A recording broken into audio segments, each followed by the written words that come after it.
வார விடுமுறை என்பதால் ஒகேனக்கலில் குவிந்த சுற்றுலா பயணிகள் பரிசல் இயக்க தடை விதிக்கப்பட்டதை அறிந்ததும் ஏமாற்றத்துடன் திரும்பி செல்கின்றனர். இது தொடர்பான கூடுதல் தகவல்களை செய்தியாளர் மாதையன் வழங்க கேட்கலாம். வணக்கம் மாதையன், விவரங்களை பதிவு செய்யுங்க. கடந்த 2 தினங்கள் வார விடுமுறையில ஒகேனக்கல் சுற்றுலா பயணிகள் வருகை படிப்படியாகவே அதிகரித்து வருகிறது.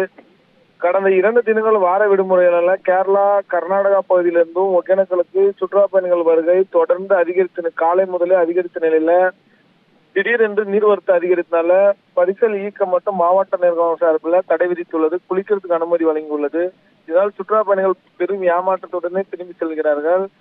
தொடர் விடுமுறை என்றனால சுற்றுலா பயணிகள் வார விடுமுறையும் சுதந்திர தின விடுமுறை என்பதனால சுற்றுலா பயணிகளுக்கு வருகை காலை முதலே தமிழக பகுதியிலான ஒகேனக்கலுக்கு சுற்றுலா பயணிகள் வருகை படிப்படியாக அதிகரித்த நிலையில தற்போது விடுமுறை தினம் என்பதால் சுற்றுலா பயணிகள் வந்து தற்போது பரிசலில் செல்லாமல் திரும்பி செல்கிறார்கள். இதனால் பாத்தீங்கன்னா சுற்றுலா பயணிகள் வருகை குறைய வாய்ப்பு உள்ளதாக தெரிகிறது. திவ்யா, விவரங்களுக்கு நன்றி மாதையன்.